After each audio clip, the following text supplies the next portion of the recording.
The Gray Zone released another article with the Charlie Kirk situation, and this one involves an intervention.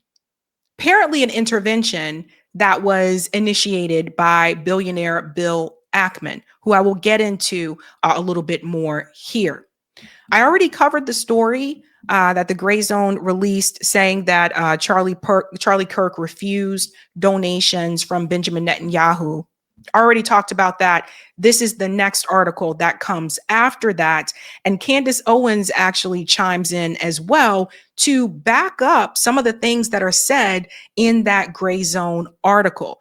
Now, Max Blumenthal has been making the rounds. He's all over the place like cray. He was recently on Judge Napolitano's show. I'm going to start with this clip, and then I'm going to get into that article.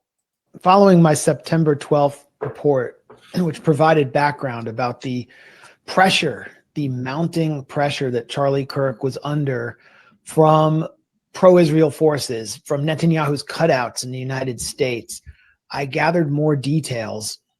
The piece, it hit like a sledgehammer.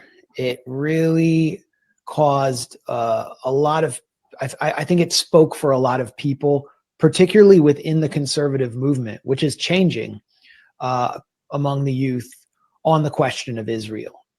And more people started coming out, and more people started talking, and people were talking to me. And these were people who had knowledge of a tumultuous, stormy meeting held in the Hamptons during the first week of August, convened, according to multiple sources, with knowledge of this meeting, intimate knowledge of this meeting, by the billionaire ultra-Zionist financier Bill Ackman, who's close to Netanyahu and his kind of network in the United States. Charlie Kirk was summoned along with an array of young, sort of vapid, very avaricious conservative influencers who seem to be sort of in Israel's back pocket to set a very pro-Israel tone for this meeting. And Charlie Kirk was, according to one source, hammered by Ackman and others for allowing Israel critics, very prominent conservative voices like Megyn Kelly, Tucker Carlson, or the anti-Zionist Jewish comedian Dave Smith, to appear at his events. And actually, Charlie Kirk was planning to host many of these same figures again in December. So pause for a second. Remember when I covered what Dave Smith said at Turning Point USA, where he was telling everyone in the audience, if you're pro-life, you can't support what Israel's doing to the kids in Gaza, and there was applause in the audience. Remember we covered that? And then Tucker Carlson's speech, what he said there, and yada, yada. And there was criticism there, among them, of course, from Israel. Apparently, billionaire Bill Ackman had a problem with that. Remember, Turning Point USA, one of the things we talked about is that they get a lot of money from billionaires. So I'm sure he donated to them as well. I don't know how much, but probably a lot of money.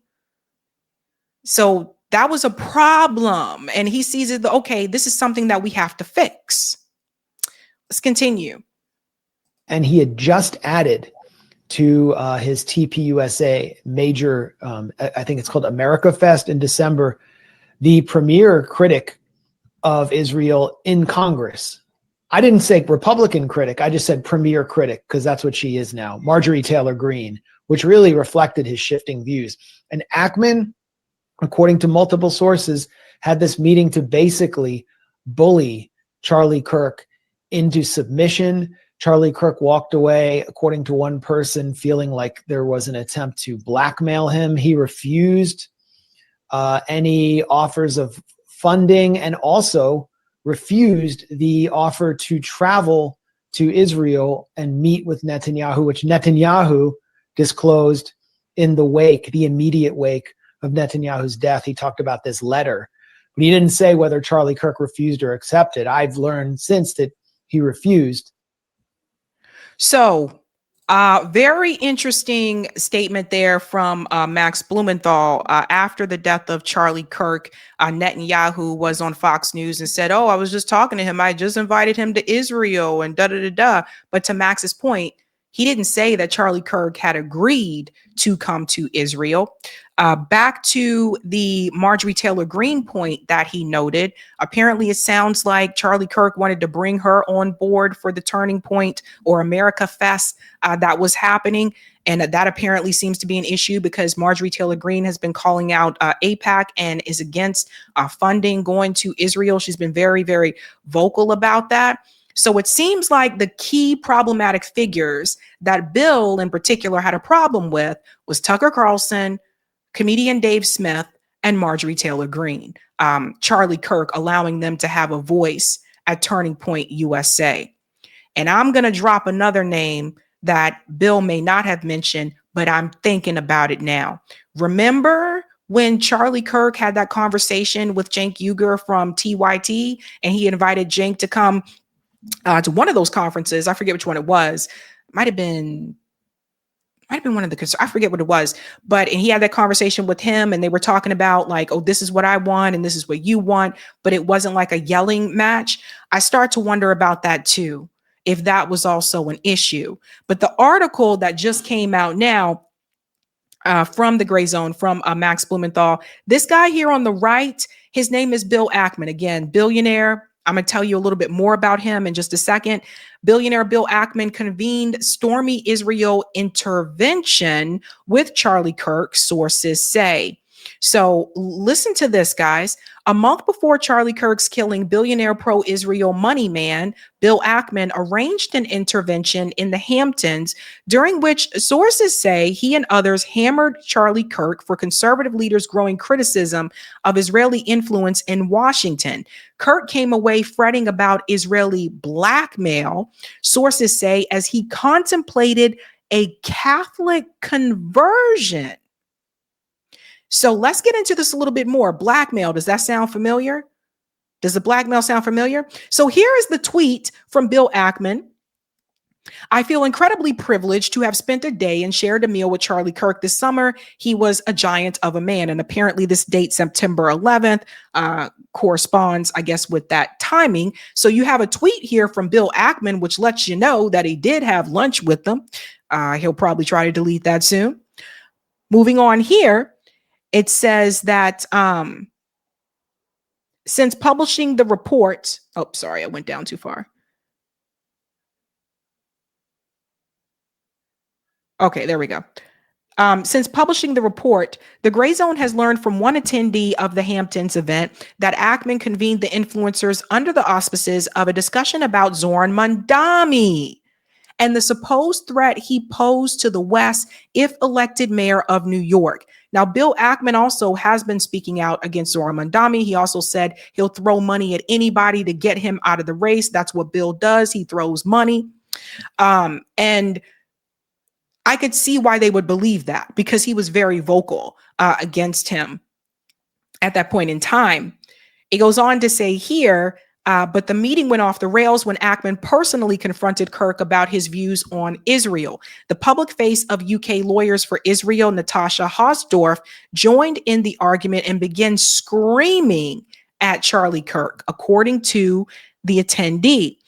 When his host presented him with a detailed list of every offense he supposedly committed against Israel, this is crazy.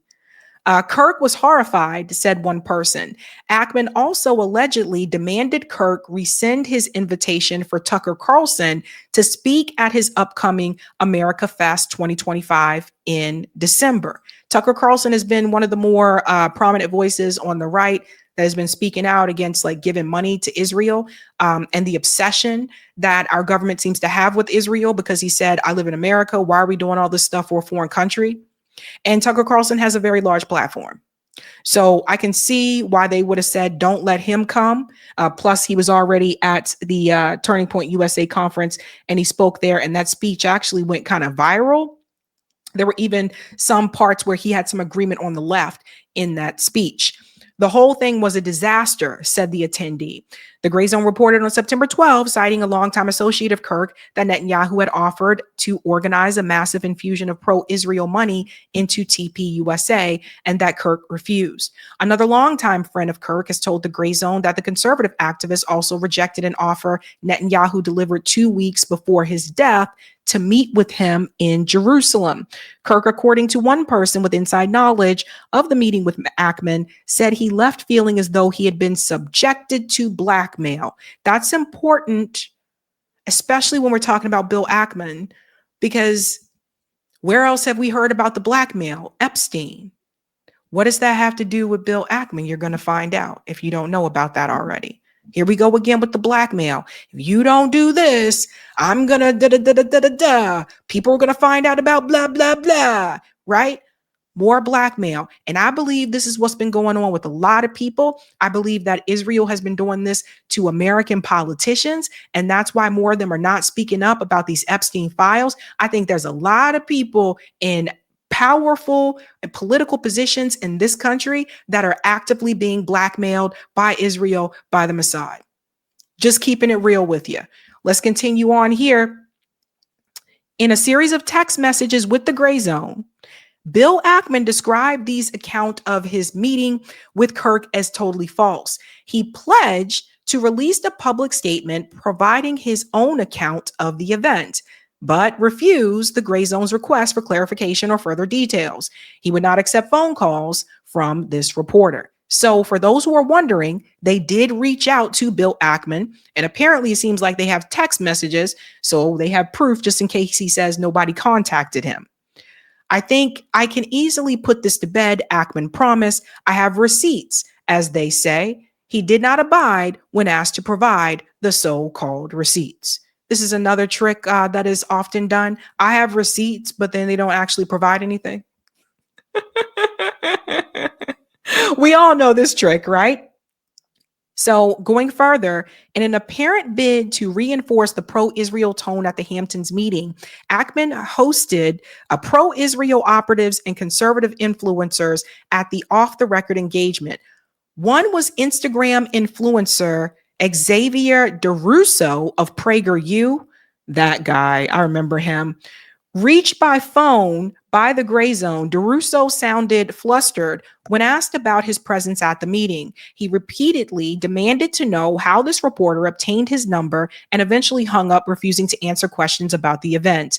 Several Instagram posts by DeRusso show him and his friend, conservative influencer Emily Wilson, in the Hamptons on August 8th outside the Topping Rose House, a posh hotel and restaurant in Bridgehampton, New York. Here's the pictures here. So that's Xavier DeRusso. Do you guys remember this guy? I think you guys you're familiar with him, right? So he was the one, and I think they show the picture here where he said he went to Israel and he was in combat uniform or whatever. 2 weeks after the meeting, DeRusso was reportedly junketed on an all-expense paid trip by the Israeli government to visit a Gaza Humanitarian Foundation aid hub guarded by the IDF on the Gaza frontier. There, he recorded an Instagram video denying that the population of the besieged Gaza Strip was experiencing famine. So yeah, let me fast forward to show you that picture. Do you guys remember this? Yeah. So this is all a setup. I told you about the GHF, the Gaza Humanitarian Foundation, how it's disgusting actually what they do. And Anthony Aguilar came onto the show to talk about what was really happening at those aid sites. These are just influencers that are being paid to perpetuate a lie. So keep that in mind. So I know some of you remember. So you see how we're starting to connect the dots a little bit here. And then let's go back up to tell you the people who were at this Hampton event.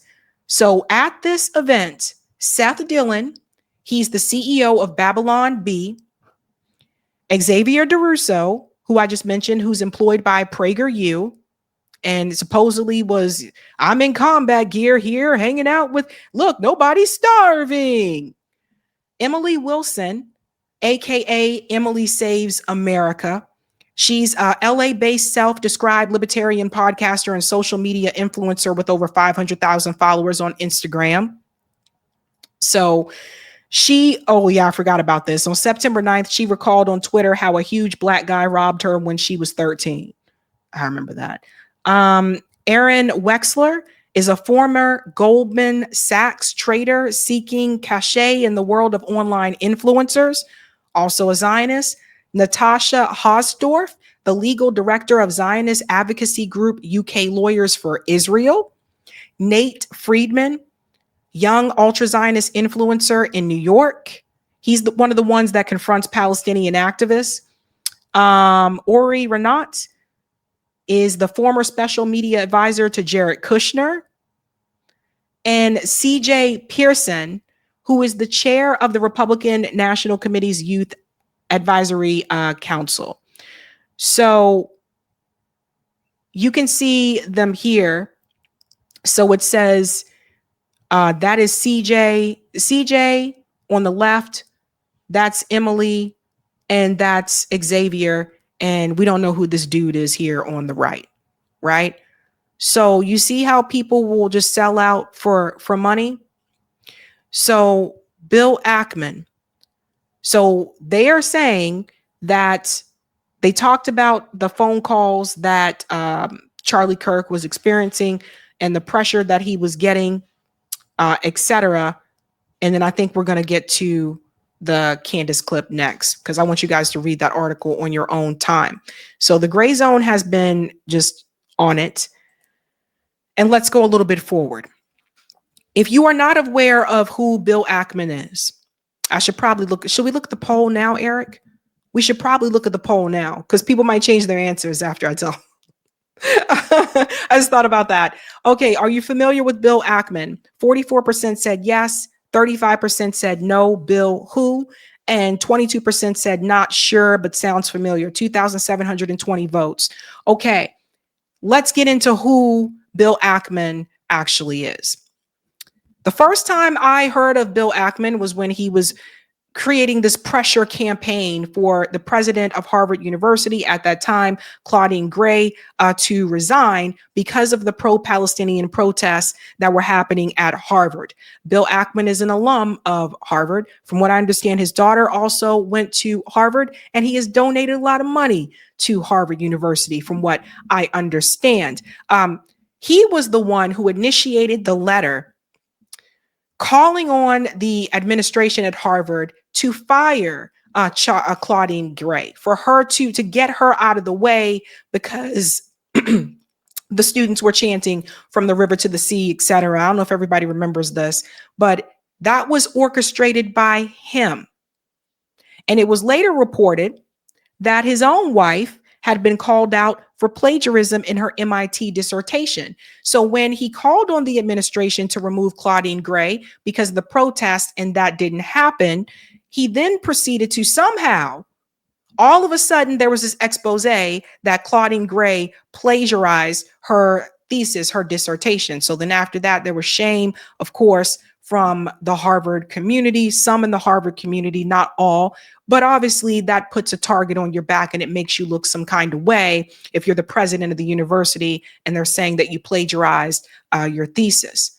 So that, combined with the letter and the Zionist attacks that she got and the appearance in Congress, put pressure on her to resign. But then just after that, it was reported that his own wife had plagiarism in her own damn dissertation at MIT. Ackman has been a vocal critic of Harvard's recently resigned president, Claudine Gay, over allegations of plagiarism and her handling of anti-Semitism on campus. By the way, his wife is Israeli, from what I understand. So she got called out for her own plagiarism. Just to read a little bit here, billionaire investor Bill Ackman has been a vocal critic, yada, yada, of Claudine Gay over allegations of plagiarism. Now his wife, Neri Oxman, who has been accused of similar plagiarism in her own MIT dissertation, right? So she was an American Israeli designer who was a tenured professor at MIT before leaving the university and moving to New York. The article highlighted issues similar to those found in Gay's academic work, mainly involving technical passages that were missing quotation marks for proper citations. So Bill Ackman was the one who started that campaign against Claudine Gay to get her to resign after those protests started at Harvard University. This led to the pressure mounting on other university presidents, particularly Columbia University and then MIT. He's a billionaire that kind of flies under the radar for the most part until something is needed of him, right? Like if Bill Ackman were to walk into a restaurant, the majority of the people there are probably not going to know who he is. He's that type of billionaire, which I consider to be even more dangerous. Everybody knows who Elon Musk is. Plus, Elon says a lot of shit out in the open, so we all know what he's all about. It's the billionaires that kind of hide under the radar are the ones you really have to pay a lot more attention to, in my particular opinion. They're the ones that are more sneaky. So watch out for those sneaky ones, right? When I mentioned earlier about the blackmail, there's a reason why I brought that up. Billionaire Bill Ackman also has a connection to Jeffrey Epstein. This is another thing that he didn't want to get out. I covered this a while back. In 2019, hedge fund manager told Joy Ito to keep his wife's name out of the Jeffrey Epstein saga. See, I'm telling you, all these people are connected. Put it all together, honey buns. Put it all together, right? They don't want you to release the Epstein files. They don't want you to support, the Palestinian people, right? So all these people are connected. I keep telling you, you follow the money. A lot of it leads back to the billionaires. And that's really who our class enemy is. It's not your neighbor. It's not the person who has a different political ideology than you. It's really these peeps. This is what I'm trying to tell you. So check this out. In newly revealed emails, hedge fund manager Bill Ackman urged former MIT Media Lab director Joy Ito to avoid naming his wife, MIT professor Neri Oxman, when discussing Jeffrey Epstein, the Boston Globe reports. In 2017, Oxman produced a gift for Epstein after he donated $125,000 to her lab. In Oxman's statement to the Globe, she said MIT required Epstein gifts to her lab to be kept confidential per email records. But goes on to say here, Ito was asking Oxman how to respond to media queries, and Ackman then raised concern about his wife's name being tied to Jeffrey Epstein. This was the email. It is very important that you do not mention Neri's name or otherwise get her involved. I don't want to see her forced into a position where to protect her name, she is required to be transparent about everything that took place at MIT with Epstein. Why would this be an issue for your wife to be transparent about everything that took place at MIT with Jeffrey Epstein if she didn't do anything wrong?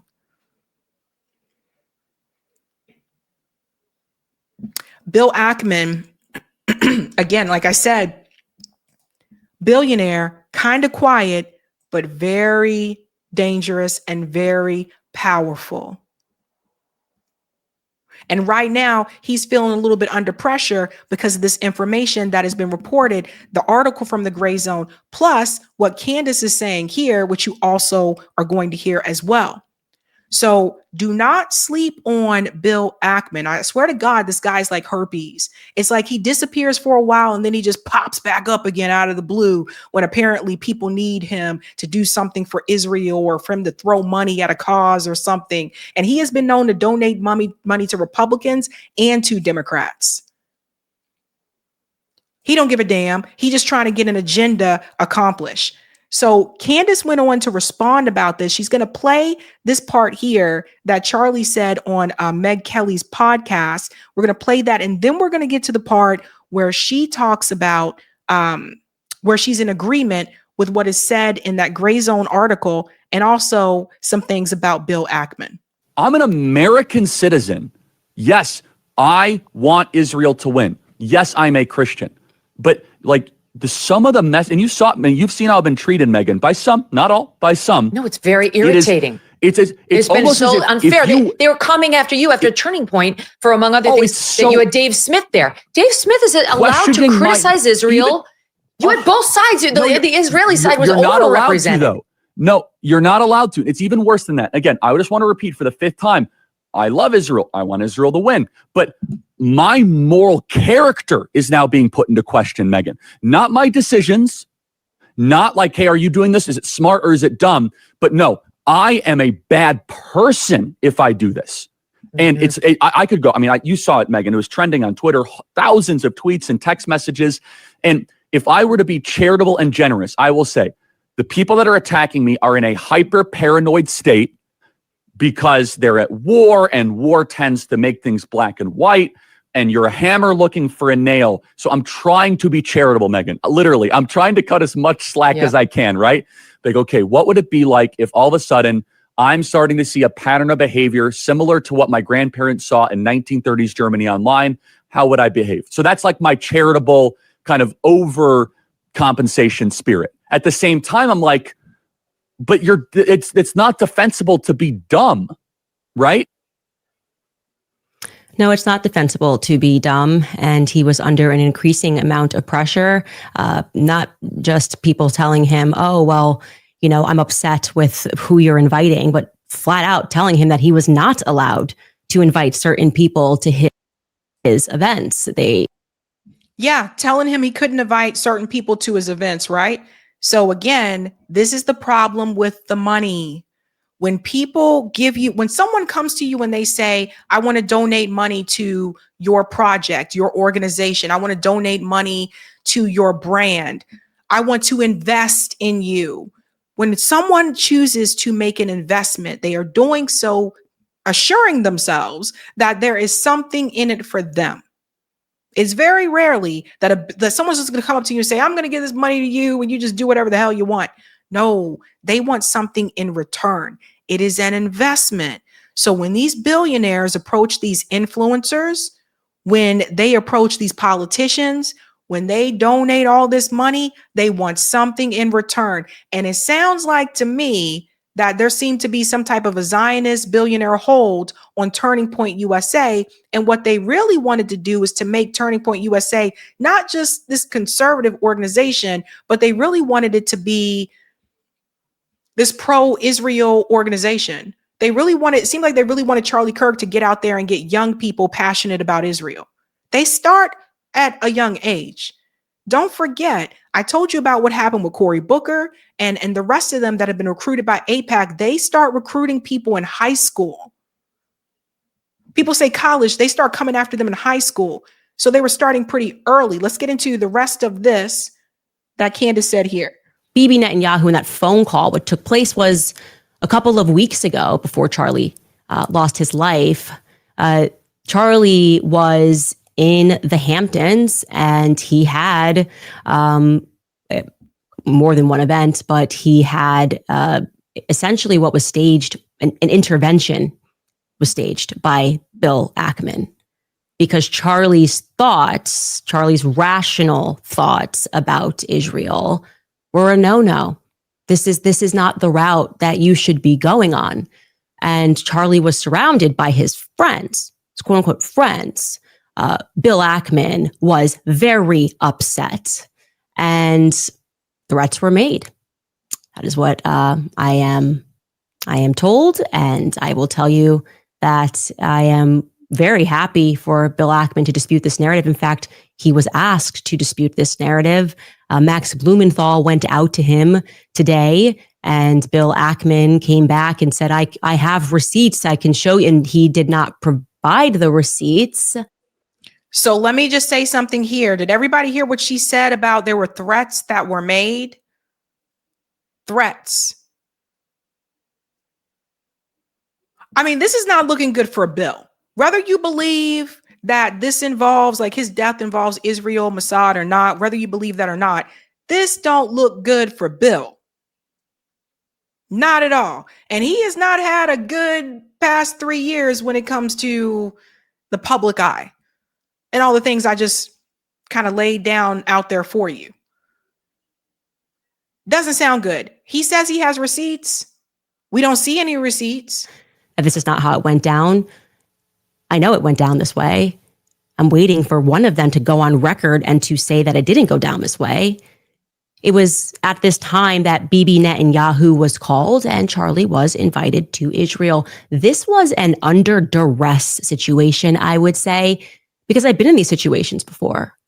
When I started asking very sensible questions about Israel, as someone who had dedicated her political life to supporting Israel, many times alongside Charlie Kirk, I was met with the very same pressure. And just like Charlie was being invited to Israel, I was invited somewhere else. And when this arrived to me, it felt like a threat. You know, I got to tell you that. It felt like a threat, like not like, hey, come here and we can educate you because you're my friend. More like, this is your last chance. That's how it felt to me. I can't speak to how it felt to Charlie.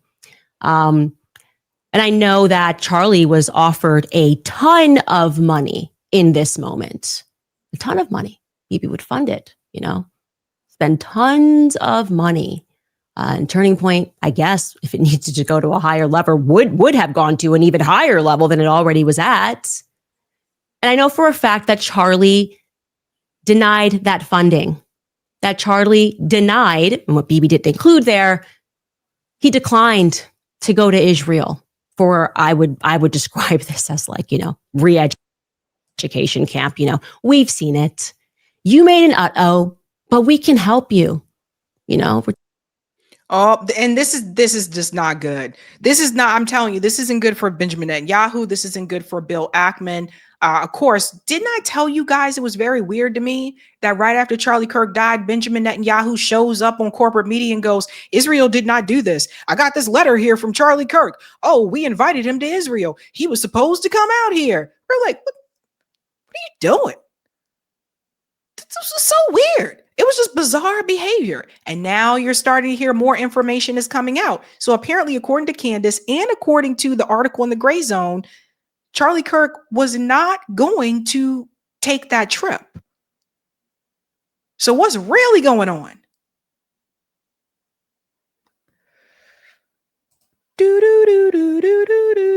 Just need you to come out to Auschwitz and take a picture.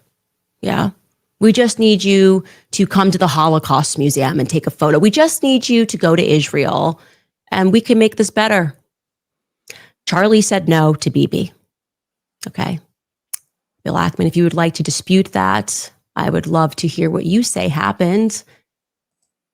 Oh, and we finally get to say it and get to play it.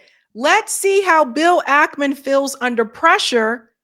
He has been called to task. Bill Ackman. She said she would like to hear you say, can we say it again? One more time. And then we'll get into the beat. I would describe this as like, you know, re-education camp. You know, we've seen it. You made an uh-oh, but we can help you. You know, we just need you to come out to Auschwitz and take a picture. Yeah. We just need you to come to the Holocaust Museum and take a photo. We just need you to go to Israel and we can make this better. Charlie said no to Bibi. Okay. Bill Ackman, if you would like to dispute that, I would love to hear what you say happened. Oh, he's under pressure. Let's see how you do under pressure. Let's see how you do under pressure. Give him a name to remember. Hey, let's see how you do under pressure. Let's see how you do under pressure. A moment can live on forever. Let's see how you do under pressure. Let's see how you do under pressure. Give him a name to remember. Hey, let's see how you do under pressure.